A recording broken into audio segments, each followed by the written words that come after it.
Freud y el feminismo, deseo, cuerpo y poder. No hay terreno más resbaloso que el cuerpo cuando se vuelve político, y no hay discurso más incómodo que aquel que se atreve a decir que el deseo no pide permiso. El psicoanálisis entra ahí como elefante en sala feminista, pesado, antiguo, incómodo y todavía imposible de ignorar. ¿Qué hacemos con Freud cuando el cuerpo habla en femenino? Cuando el deseo no cabe en la ley del padre, cuando la palabra mujer deja de ser metáfora y se vuelve campo de batalla. Freud escribió: la anatomía es destino. Frase brutal, frase que hoy arde. ¿Destino para quién? ¿Bajo qué mirada? ¿Desde qué poder se dicta ese destino? Simone de Beauvoir respondió con bisturí: no se nace mujer, se llega a serlo. Entre esas dos frases se abre una grieta, no un diálogo amable, sino un choque frontal. En esa grieta se cuela el deseo, la violencia simbólica, la maternidad obligatoria, el placer negado y la palabra silenciada. Este episodio no es una defensa de Freud ni un juicio sumario con toga moral. Es una lectura crítica, con los dientes apretados, con el cuerpo en la mesa.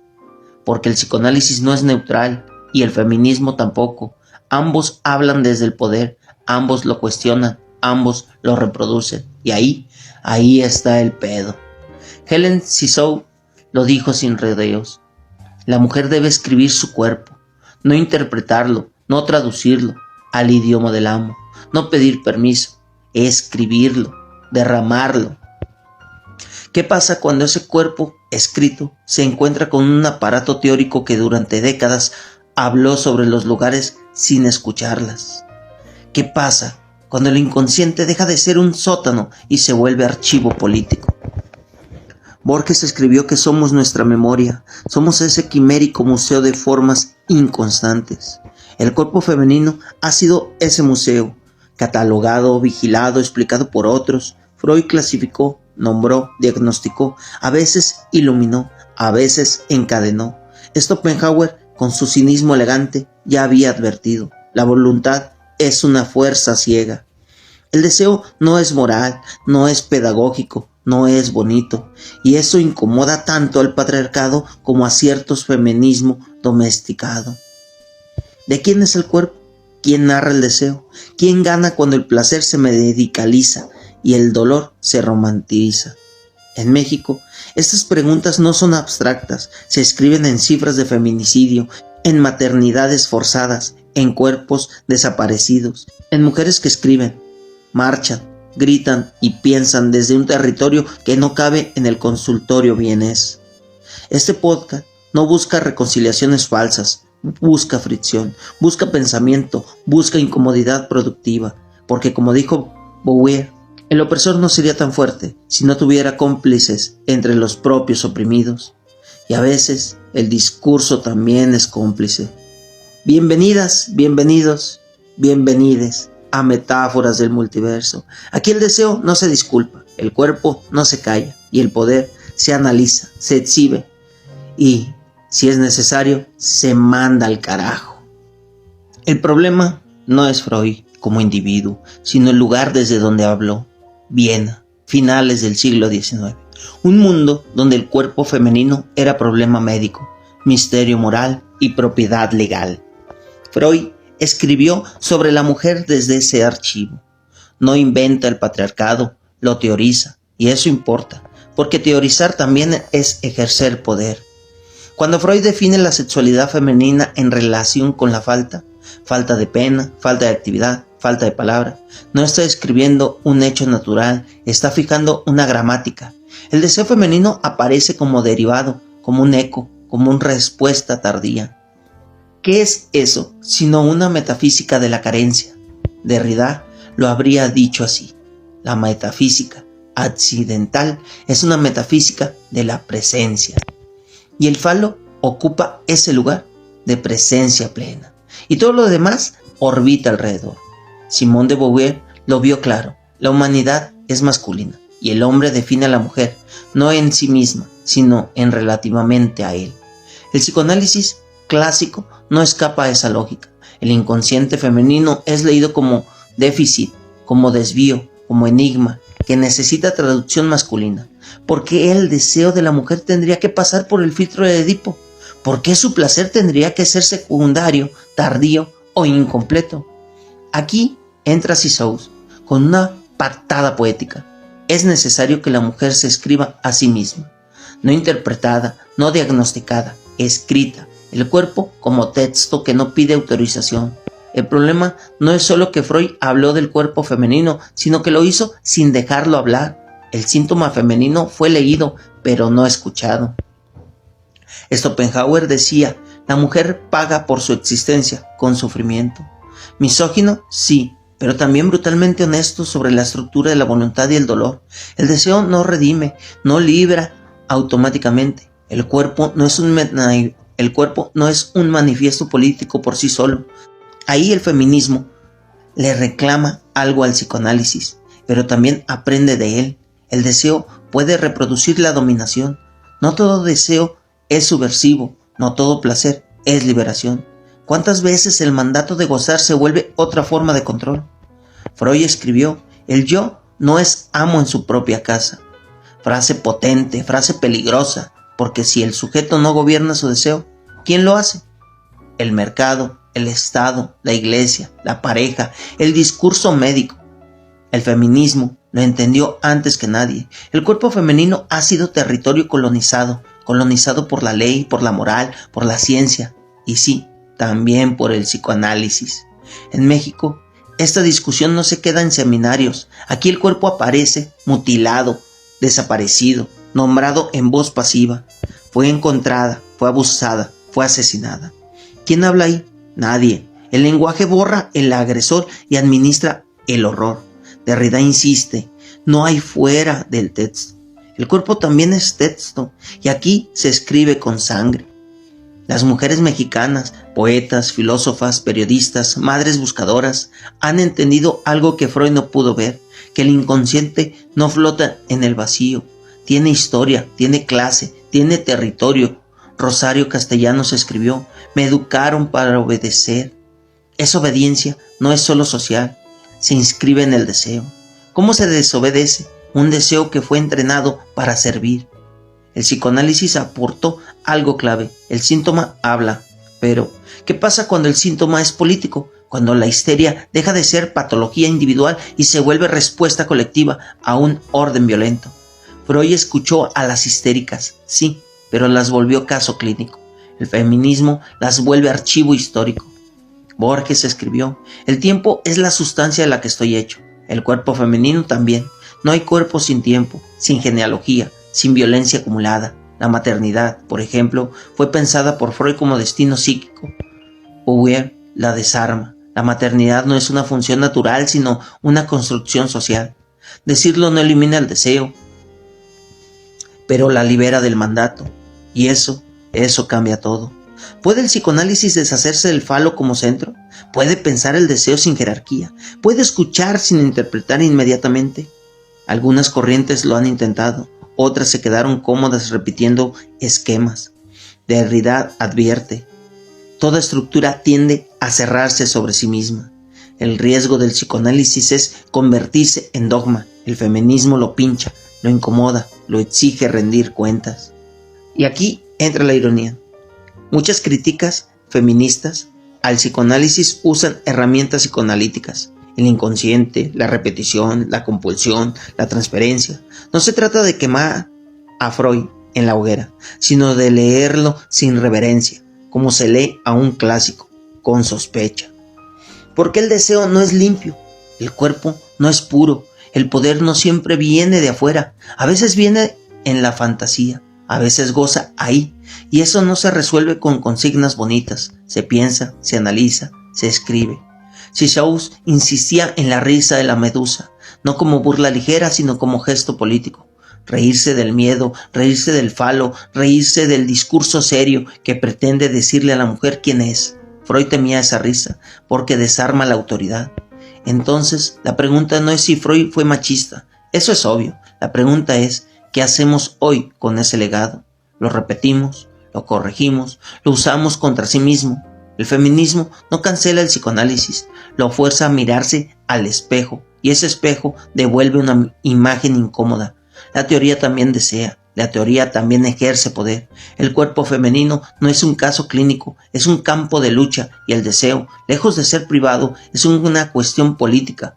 Freud abrió la puerta al inconsciente. El feminismo empuja el cuerpo entero adentro, y ya no hay manera de cerrarla sin violencia. Judith Butler aparece cuando la pregunta por el cuerpo ya no alcanza, cuando decir mujer deja de ser obvio, cuando el feminismo se da cuenta de que también puede volverse policía del deseo. Butler no llega a salvar a Freud ni a enterrarlo, llega a dinamitar el suelo donde ambos estaban parados. El género es un performance, escribe Butler en El género en disputa, no esencia, no verdad interior, no destino anatómico, acto repetido, gesto aprendido, guión social encarnado. ¿Qué significa eso frente al psicoanálisis? Que el Edipo ya no es una estructura universal, sino una dramaturgia histórica. Que el falo no es órgano ni símbolo trascendental, sino efecto de poder. Aquí el golpe es directo. Freud pensó el inconsciente como teatro. Butler le responde, sí, pero ¿quién escribió la obra? ¿Quién reparte los papeles? ¿Quién decide qué cuerpos pueden subir al escenario y cuáles quedan fuera en la oscuridad? Derrida ya había advertido, no hay centro, solo desplazamientos. Butler toma esa frase y la vuelve cuerpo. El género no tiene núcleo estable, se sostiene porque se repite, y si se repite, también puede fallar. Ahí entra la subversión, no como gran revolución heroica, sino como error, parodia, exceso. El drag no imita a la mujer, exhibe que no hay original. Eso, para el psicoanálisis clásico, es una broma. Porque si no hay esencia femenina, ¿qué pasa con la sexualidad femenina cuando fue teorizada? ¿Qué pasa con la envidia del pene, con la pasividad, con la maternidad como resolución psíquica? Butler no discute síntomas, discute el marco, y cuando el marco cae, todo tiembla. No hay identidad detrás de las expresiones de género, dice Butler, solo actos, repetidos, vigilados, castigados cuando fallan. Aquí el poder ya no es solo ley paterna, es norma, microfísica del castigo. Mirada que corrige, lenguaje que clasifica. Freud pensó la prohibición como origen del deseo. Butler muestra que la prohibición produce los cuerpos que luego dice regular. ¿Quién decide qué deseo es legítimo y cuál es patológico? Durante décadas, el psicoanálisis respondió con diagnósticos. Butler responde con sospecha. La patologización es una forma de violencia normativa. No toda angustia es conflicto intrapsíquico. A veces es resultado de vivir en un mundo que te niega existencia simbólica. En México esto no es teoría abstracta. Las identidades disidentes no solo son mal leídas, son asesinadas. El cuerpo que no encaja en la norma paga con sangre.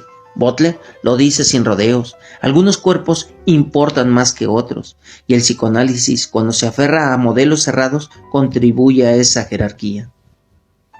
Freud pensó la diferencia sexual como binaria, hombre-mujer, actividad pasiva, tener, ser.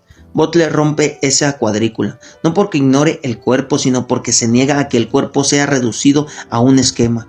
El cuerpo no habla un solo idioma y no todo lo inconsciente pasa por el falo. Aquí el feminismo se divide. Algunas corrientes acusan a Butler de borrar a las mujeres, de diluir la opresión material en juegos lingüísticos, pero Butler responde desde otro lugar. No se trata de negar la maternidad del cuerpo, sino de preguntar cómo se materializa. El cuerpo no es texto puro, pero tampoco es naturaleza muda, es campo de inscripción. Schopenhauer veía el cuerpo como manifestación de voluntad, ciega, insistente, cruel. Butler agrega algo: esa voluntad no se expresa en el vacío, está coreografiada por normas. El deseo no nace libre y luego es reprimido, nace ya marcado. Y eso incomoda tanto al psicoanálisis como a cierto feminismo esencialista. Borges escribió: cada escritor crea a sus precursores. Butler crea a los suyos. Lee a Freud, a Beauvoir, a Lacan, no para obedecerlos, sino para torcerlos. La lectura es acto político. Interpretar no es neutral, el psicoanálisis tampoco. Su escucha está atravesada por normas de género, por expectativas, por prejuicios heredados. Butler pregunta algo que duele: ¿Qué cuerpos son inteligibles para la teoría? ¿Cuáles quedan fuera del marco clínico? ¿Qué pasa cuando alguien no puede narrar su deseo en el idioma que la teoría reconoce? El silencio no siempre es represión, a veces es expulsión simbólica. Aquí el psicoanálisis tiene dos opciones: cerrarse o transformarse, defender la estructura como dogma o aceptar que no es universal, que fue escrita desde un lugar, un tiempo, un cuerpo específico. Freud abrió la puerta al inconsciente, sí, pero no vio que esa puerta tenía guardias. Las mujeres mexicanas, las disidencias sexuales, las corporalidades racializadas han tenido que inventar otras formas de decir, otras narrativas del deseo. No pasan por el consultorio, pasa por la calle, por la poesía, por el performance, por la protesta. Butler diría que ahí hay teoría en acto, pensamiento encarnado. La subversión no es un acto único, sino una práctica reiterada. No hay afuera del poder, pero hay fisura, y esas fisuras abren en el lenguaje, en el cuerpo, en el modo de habitar el género. El psicoanálisis puede escuchar eso o seguir hablando solo. Freud temía la desorganización pulsional. Butler la lee como posibilidad política, no como caos romántico, sino como interrupción de la norma, el error que revela la regla, el cuerpo que falla en obedecer, el deseo que no aprende bien su papel. Y entonces volvemos al inicio: deseo, cuerpo, poder. Freud los pensó en relación, el feminismo los volvió inesperables, Butler los desarma y los vuelve a armar sin centro fijo, no para negar la violencia, sino para mostrar cómo se produce. El cuerpo no es destino, tampoco es ficción libre. El territorio disputado y toda la teoría que no lo entienda así corre el riesgo de convertirse en aparato de control. El psicoanálisis no está exento, el feminismo tampoco. La pregunta queda abierta, incómoda, sin cierre terapéutico. ¿Puede el deseo hablar sin ser corregido? ¿Puede el cuerpo existir sin ser traducido a norma? ¿Puede la teoría escuchar sin domesticar? Si no, entonces no estamos analizando, estamos administrando. La homosexualidad fue uno de los primeros campos donde el psicoanálisis mostró su ambigüedad moral. Freud no la condenó como delito ni como pecado, eso ya era demasiado para su época, pero tampoco la pensó como una forma legítima de existencia sin resto. La colocó en el terreno de la inversión, de la fijación, del desarrollo detenido, no criminal, pero sí problemático, tolerable, pero no deseable. Ahí empieza el problema. Freud escribió: la homosexualidad no es una ventaja ni una degradación, sino una variación de la función sexual. Frase que suena progresista hasta que se lee con lupa. ¿Variación respecto a qué norma? ¿Quién define la función correcta? ¿Desde dónde se decide qué desarrollo llegó a término y cuál se quedó a medias? La teoría no juzga con la Biblia, pero sí con el esquema. El psicoanálisis clásico piensa la homosexualidad desde la historia infantil, identificaciones fallidas, elecciones de objeto desviados, conflictos no resueltos. Todo suena clínico, técnico, neutral, pero como diría Foucault, el poder produce saber. Nombrar es ya intervenir, diagnosticar es ordenar el mundo. La homosexualidad no aparece como deseo en sí mismo, sino como efecto de algo que no ocurrió bien.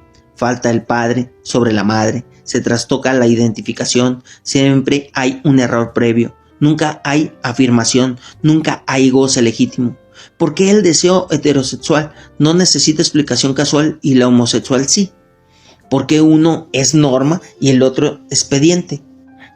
Aquí el psicoanálisis se vuelve sospechoso, no por lo que se dice, sino por lo que presupone.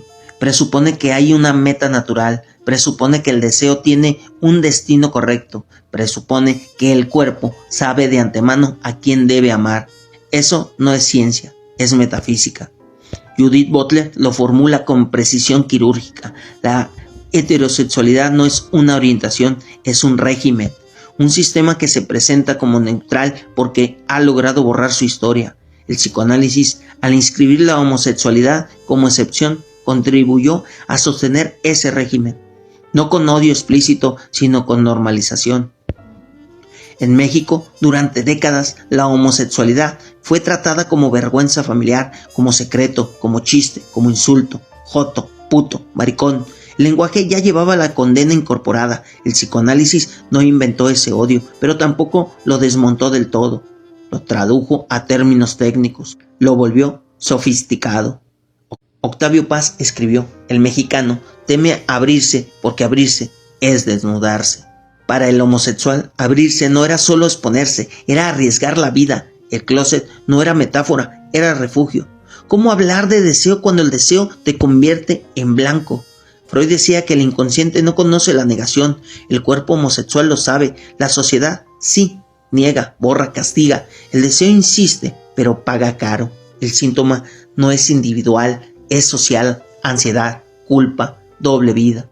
No porque el deseo sea conflicto en sí, sino porque el mundo lo vuelve inhabitable. Y luego aparece el VIH. Ahí el cuerpo homosexual deja de ser solo desviado y se vuelve peligroso, contagio, amenaza, muerte. El discurso médico retoma viejos fantasmas morales. El psicoanálisis otra vez queda atrapado. Algunos escuchan, otros moralizan, otros callan. El silencio también es política. Pero si la homosexualidad puso en crisis la elección de objeto, el transgénero dinamita la noción misma de identidad sexual. Aquí ya no se trata de a quién se desea, sino de quién se es. Y eso hace temblar la psicoanálisis desde sus cimientos. El psicoanálisis clásico está construido sobre la diferencia sexual binaria: hombre, mujer, tener, ser, actividad, pasividad, todo el edificio depende de esa oposición. El sujeto trans no encaja, no porque esté confundido, sino porque muestra que la diferencia sexual no es una verdad ontológica, sino una tecnología de clasificación.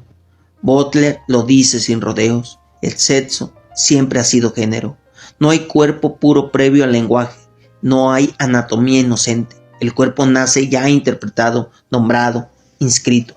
El psicoanálisis quiso creer que había una base biológica sólida sobre la cual se identifica la psique. El transgénero muestra que esa base también es narración. Para muchos psicoanalistas, la identidad trans fue pensada como psicosis, delirio, rechazo de la castración. El diagnóstico vuelve a aparecer como arma. ¿Qué se defiende ahí? No al paciente, se defiende la teoría. Cuando la experiencia desborda el marco acusa a la experiencia de estar mal. Derrida advertía: toda institución tiende a proteger su origen. El psicoanálisis no es excepción. Defender la diferencia sexual como estructura inamovible es defender su mito fundacional. Pero el cuerpo trans no quiere destruir la teoría, quiere vivir, y eso debería bastar. En México, ser trans es una sentencia. Expectativa de vida reducida, violencia policial, exclusión laboral, burla mediática. El cuerpo trans no solo desafía categorías simbólicas, desafía la comodidad social, y la respuesta suele ser brutal. ¿Qué hace el psicoanálisis frente a esto? ¿Escucha o corrige? ¿Acompaña o normaliza? Paul Preciado lo dijo con crudeza: el psicoanálisis ha sido uno de los aparatos de control del género más eficaces del siglo XX. No por maldad, sino por estructura, por su apego a modelos universales, por su dificultad para pensar cuerpos que no encajan en la novela edípica. El movimiento LGBT aparece entonces no solo como lucha por derechos, sino como crítica epistemológica. No se limita a pedir tolerancia, cuestiona el modo en que se produce el saber sobre el cuerpo y el deseo. ¿Quién tiene autoridad para decir qué es normal? ¿Desde dónde se define la salud psíquica? Freud pensó la sexualidad como polimorfa en la infancia.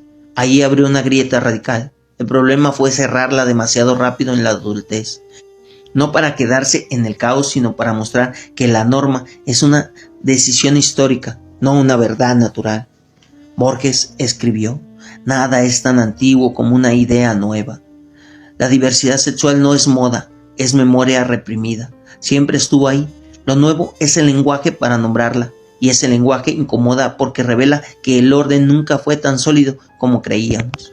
El orgullo LGBT no es narcisismo identitario, es respuesta a siglos de vergüenza impuesta. Es decir, existo, deseo, gozo, pienso, sin pedir perdón, sin traducirme a categorías ajenas.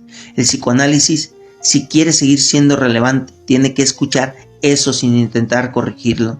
No se trata de negar el conflicto psíquico. Nadie está diciendo que el deseo sea simple, pero hay una diferencia enorme entre analizar el conflicto y producirlo, entre acompañar y normar, entre escuchar y domesticar. La pregunta no es si las personas LGBT tienen conflictos. Claro que los tienen, como todos. La pregunta es cuántos de esos conflictos son efecto directo de vivir en un mundo que los niega. Freud habló de malestar en la cultura. Lo LGBT vive ese malestar en carne viva.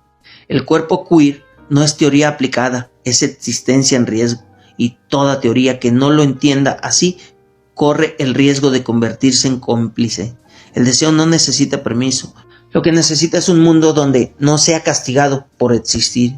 El psicoanálisis puede ser herramienta de liberación o de control. La diferencia no está en los conceptos, sino en la ética de la escucha.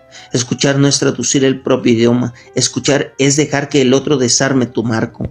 Homosexualidad, transgénero, LGBT no son temas, son vidas. Y esas vidas están diciendo algo que el psicoanálisis no puede seguir ignorando, que el cuerpo no obedece a esquemas cerrados, que el deseo no acepta jerarquías naturales, que la identidad no se deja fijar sin violencia. Freud abrió una puerta. El problema fue creer que solo había un camino para atravesarla. Hoy el pasillo está lleno de cuerpos que no caben en fila y no se van a acomodar. No por rebeldía romántica, por supervivencia. Nada de esto ocurre en un vacío teórico. No estamos discutiendo conceptos limpios en una biblioteca silenciosa.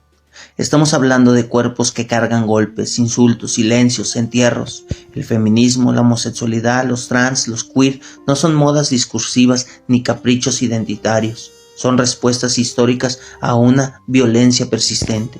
Y esa violencia no es metafórica, tiene nombre, fecha, herida. El dolor no es un accidente, es un efecto estructural. Simone de Beauvoir advirtió que basta una crisis política, económica o religiosa para que los derechos de las mujeres sean cuestionados. No dijo eliminados, dijo cuestionados, como si nunca hubieran sido del todo propios, como si el cuerpo femenino siempre estuviera en libertad condicional. Basta mirar alrededor para confirmarlo. En México, el cuerpo de la mujer sigue siendo campo de guerra, feminicidios, desapariciones, maternidades forzadas, violaciones sistemáticas. El cuerpo femenino aparece en las estadísticas, pero no en las decisiones. Se legisla sobre él, se moraliza sobre él, se castiga cuando se sale del guión, y cuando el feminismo alza la voz, la respuesta suele ser burla, criminalización o silencio.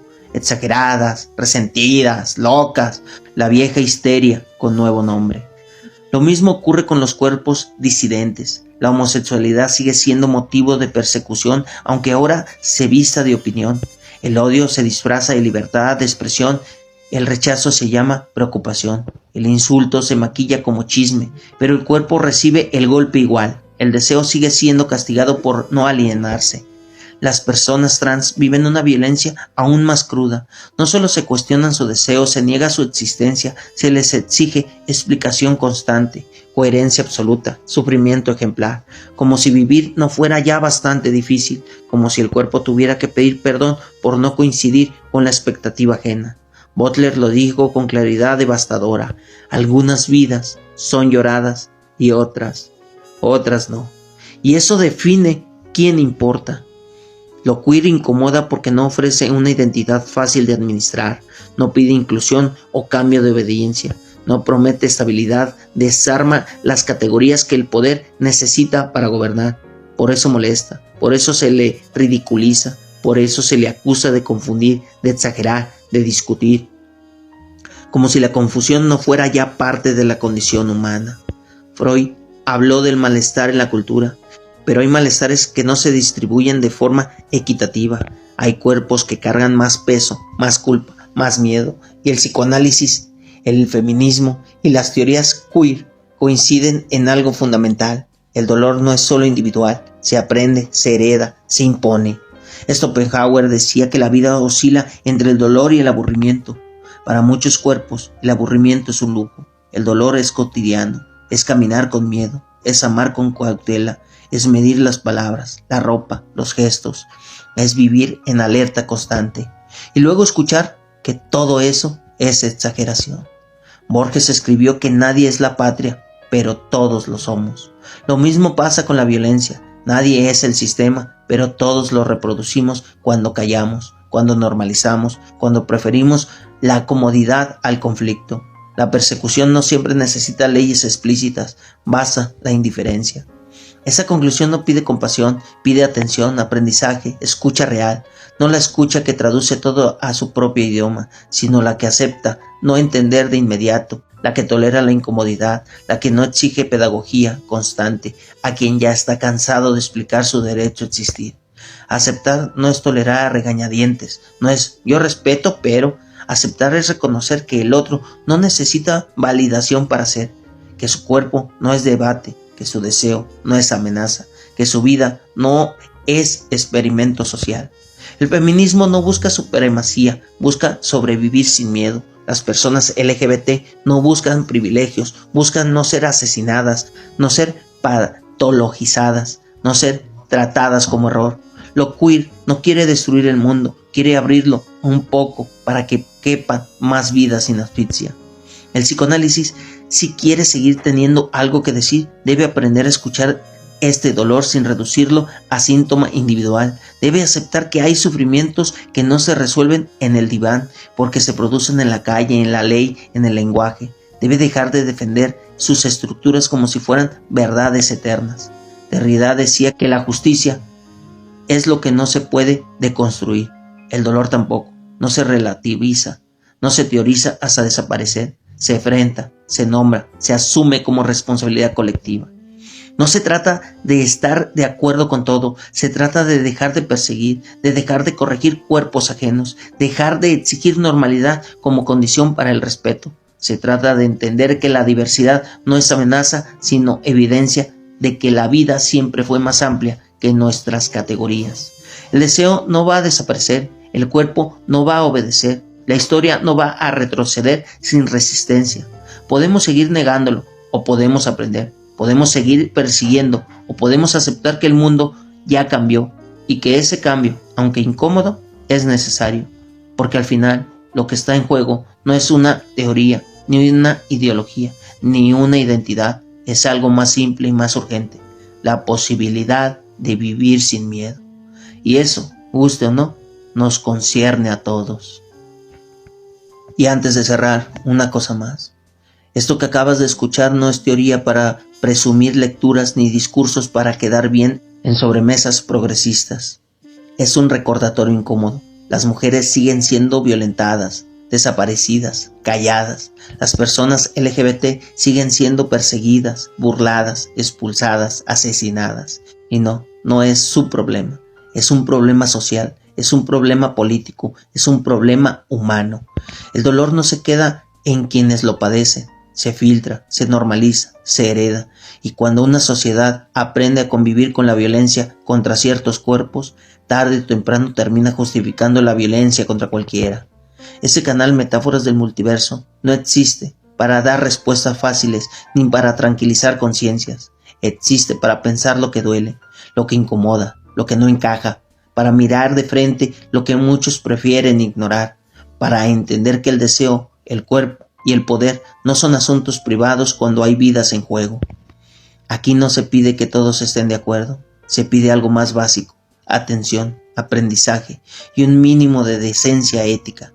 Y si no vas a ayudar, si no vas a escuchar, si no vas a cuestionar tus propias certezas, entonces al menos no estorbes, no te burles, no criminalices, no reduzcas el dolor ajeno a opinión.